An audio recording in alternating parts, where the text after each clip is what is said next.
may check somebody's breath and declare them dead, but they can still feel sensations.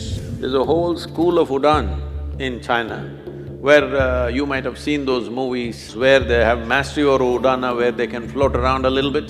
There are yogic practices to activate this. If jnana recedes, even when you're alive, body will begin to rot. There are certain types of snake venoms which can do this. This is the reason why in this culture you have rituals running up to 14 days.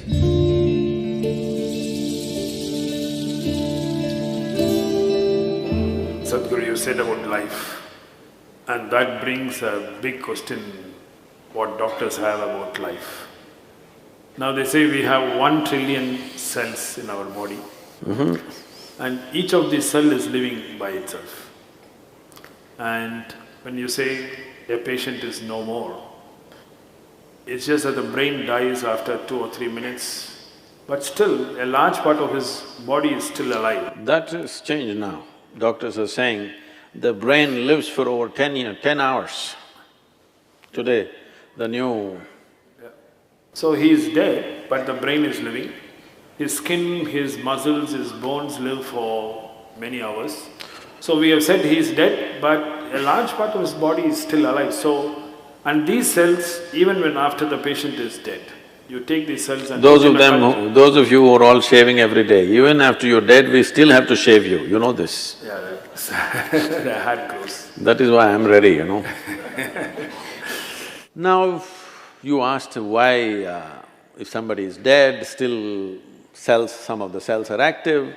It has been recorded up to 10 hours, there is a lot of activity, and actually the brain goes into a certain level of activity and produces certain very surprising elements in 10 hours after somebody is medically dead. As I said, dead bodies are given a shave up to 10–11 days. Why this is so? What we're calling as life physically is a mechanism on many different levels. There is hardware and there is software. You are core of hardware, bones. The software is equally important. Otherwise, how would a cell know that it's a human cell, that it is not a pig cell or a tree cell or something else? How does it know? Because there is an entire software, there is memory, evolutionary memory, genetic memory, karmic memory, there are varieties of memories imposed on every cell in the system so that it never gets confused. If you eat dog food for 3 days, you will not become a dog, isn't it? Because the memory is entrenched in this. So there is a whole software. The software package is actually bigger than the hardware, much bigger. And it is energized by what we are considering as a life force. In yoga, we call this prana. It manifests itself in 5 basic dimensions. There are other forms to it, which gets too complicated. 5 basic forms. These are called pranavayu, samanavayu, apanavayu, udanavayu and vyana. These have different functions. Prana is related to breath, respiratory action and thought process. If the pranavayu depletes, your respiratory action will go away. So immediately doctor checks and says, he's dead. They'll try to pump their chest. If it doesn't come back, he's dead. Respiration and your pulmonary action are very directly connected. Once respiration stops, that process will naturally come to an end. So pranavayu is gone. It's not like one after another they will go. They will go at the same time, but one goes means this is gone. If samanavayu goes, this is in charge of generating heat in the system. So once samanavayu starts receding, the body starts getting cold and it also starts becoming stiff. Once apanavayu starts receding in a major way, then the sensory aspect of it, we must understand this. You may check somebody's breath and declare them dead, but they can still feel sensations. There have been any number of cases where people get terrified because a dead body moves a little bit. This has happened again and again, many times. That when he's been medically declared dead, there are twitchings in the body that happen in a very mild way because the sensory activity is still on. Still, life is not fully convinced that it's finished. It is still making an effort of its own. When Udhana Vayu goes away, then the buoyancy is gone. When I say buoyancy, see, you may weigh 70 or 80 or whatever number of… I'm sorry, maybe you weigh 50 or 55 kilograms, whatever is your weight, you don't… let's say you're very happy and alive right now, you don't feel 50 kilograms on you, isn't it? Hello? Yes. It is there. If you stand on the scale, it is there. But when you walk, it is not there, simply because this udhana creates a buoyancy. It makes you less available to gravity. There are yogic practices to activate this. There's a whole school of Udan in China, where you might have seen those movies, Hollywood movies, what is that? Crouching Tiger, something. What? Yes. So these are Udan schools where they have mastery over Udana, where they can float around a little bit. Well, little exaggerated in the movies, but becomes lighter, more buoyant body. For a martial arts fighter, to be buoyant is important.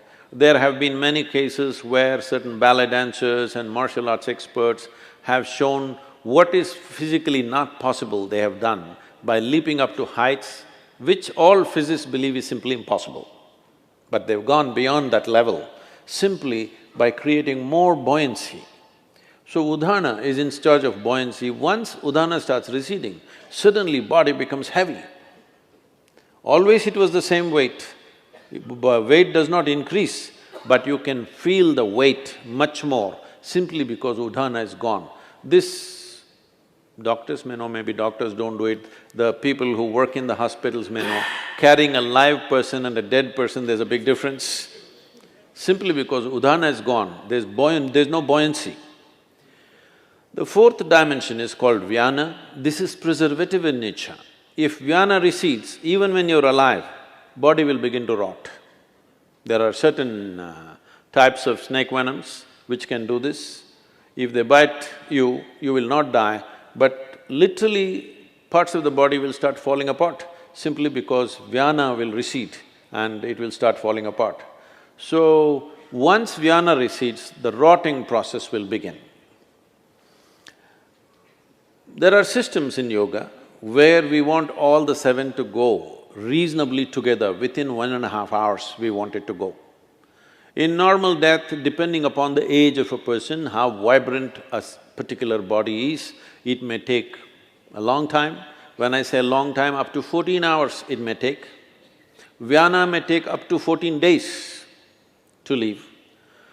This is the reason why in this culture you have rituals running up to 14 days, because they feel the Vyana may be still there, because when you bury a person, the Vyana may be still hovering there, so up to 14 days. That is the reason why within 1.5 hours, in this culture, that was the rule, if somebody dies within an hour and a half, you must cremate them. But then mistakes happened. When they were still alive, somebody put them on the funeral pyre, so they stretched it to 4 hours. Within 4 hours, you must cremate. But today, there are issues, all kinds of issues about it. So, people are waiting for 1 day, 2 days, daughter is in America, she has to come, she'll come after 3 days, and they will wait. But the idea is, for the one who is dead, we must understand this. You don't diagnose people as dead, you declare them dead, right? There's a difference.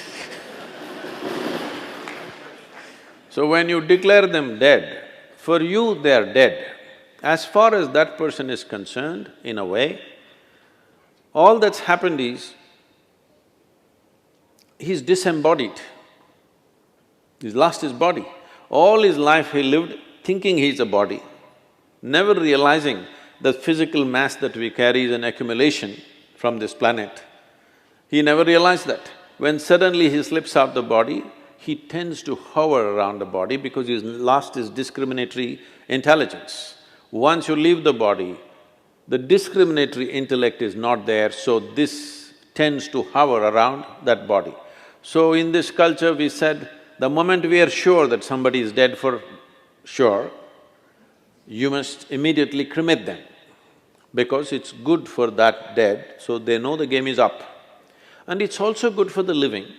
You will see, if somebody very dear to you is dead and their body is here, you keep on hallucinating, maybe they're just sleeping, maybe they will sit up, maybe some miracle will happen, maybe something else will happen, this will go on unnecessarily.